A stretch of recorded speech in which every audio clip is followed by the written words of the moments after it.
what opportunities can the government seize to benefit the overall economy as we may say a brain exporter, and how can this brain drain be controlled? I don't want to say controlled because it might seem harsh on some people. It's how can we utilize the brain drain and make sure that Jordan takes its share of talent. Your Excellency, if you have any thoughts on this, Mr. Belal. Yes, thank you, Abdullah. Actually, I want to highlight something, that digital transformation is a mean, it's not an end. I mean, and in Arabic I say التحول الرقمي وسيلة وليس غاية. And we are going for this transformation journey to help business entities to change the business models, as a definition that transformation is a fundamental change in business models, mindsets, governance, capabilities, internal processes, and culture. So we need to establish a new transformation vision, strategy, and roadmap. And the three pillars of the transformation are, as my colleagues mentioned, the people, business, and technology. The most important part, the cornerstone, is the people. Here we need to think about people as individuals and as groups, as individuals working as a skill set for each individual, and as organization structure for people, breaking down the silos, having a new organization, cross-functional teams, change the culture, create culture for innovation and continuous refinement, and insight-driven decisions, and enhanced leadership. This is the most important part to attract people. The following, like business and technology, we will go there. Definitely we'll go there. We will change the business models and we will utilize or use the new technologies. However, we need to focus about people. Here, the most important part are the silos that we have, either between different sectors or between different organizations. And we need to know that the new organization that we have is a cross-functional organization. We no more has a functional organization that it's working separately. For example, we will not have eventually that industry or manufacturing as only industry business without technology, or we don't need consultation that business, how people can be plugged there, how technology can be utilized there. We have, for example, IIoT, which is industrial IoT. As a pure industrial person, he will think about industry. I don't need to invest more. However, if he knows the value of the technology changing the business model industry, he will think in different way that I can utilize technology to enhance my industry. So as we mentioned, nothing is impossible. That going for change is nothing is impossible. However, we need to have more focus by all parties. We need to have all parties agree to our Jordan vision and align plans to achieve that vision. We need to focus on technology leadership and innovation and build and attract leaders. We need to think about people. We need to think about leaders. As you mentioned, Brother Abdullah, that Jordanian expats are there everywhere in the region. And I was there out of these expats before. So everyone having a leading position in an international organization or consultation firm or whatever international operator. The most important or attraction for them is the income. They have income there and they have good benefits. They think about their personal benefits because as at the end of the day, it's a personal influence on them, that everyone is getting attraction from different organizations. So he needs to think about himself in order to change this culture. And we need to think about, for example, South Korea. South Korea, they have a success story here, that they attracted back their South Korean experts from outside Korea, and they brought their expats to develop their country. They actually established separate firms, like third-party firms, which is shared between government and the private sectors. They have good benefits. They have a clear vision. And we need to think about vision. If you put a vision, for example, for 5 to 10 years, we need to think about Jordan vision until, for example, 2030 or 2035. What we need to go there, what we need to reach there. We need to think about ways or tools to reach there. There is a famous English proverb says that put yourself in the right way and you don't care when will you arrive.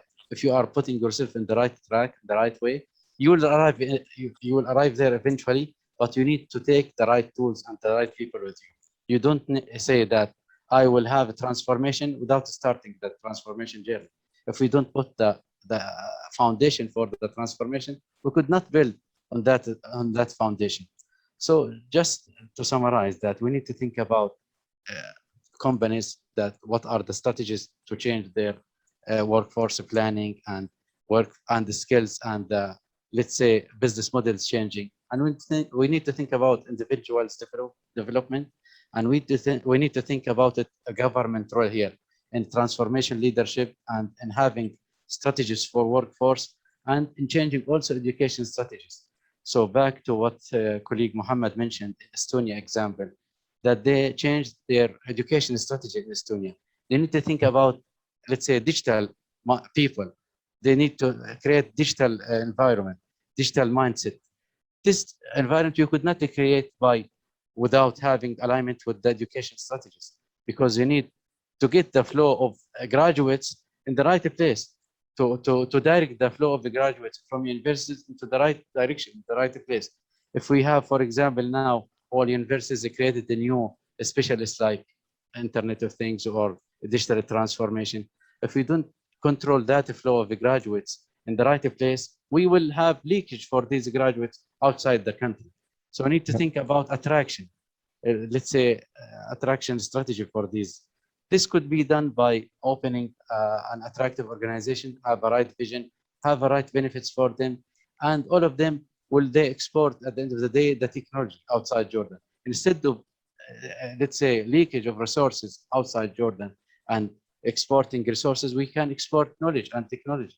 We can have a Jordanian famous firm in digital transformation, for example, or technology hub for Jordanians in partnership with international firms. I don't say that we will survive as an island or silo in Jordan without interacting with others. But we need to get the technology, and we need to build our technology hub, then start exporting the knowledge as a service, not as a people. We don't need to think about exporting resources. We need to think about exporting services. We can have international, let's say, branches for our Jordanian companies.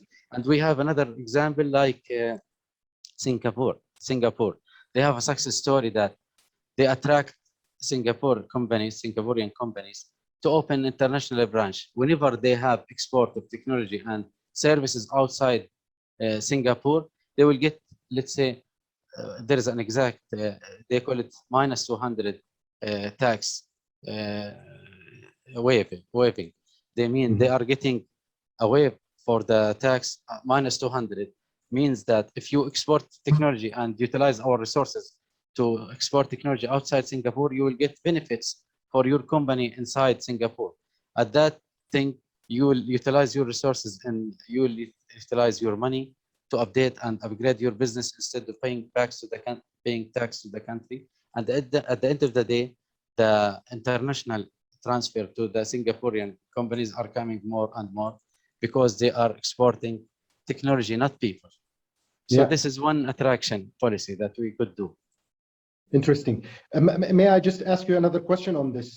So could this limit like the innovation or could this add any level of control on people, as you mentioned, expats leaving for their individual interest? Now, nothing coming by force, by the way. There is something called attraction. For example, if anyone Jordanian who working outside, he will not think to get the same salary of that country in Jordan. He think that one third of that salary with some benefits, it will be attractive for him because there are so many expenses outside. The lifestyle, the life cost, it's very expensive compared to Jordan.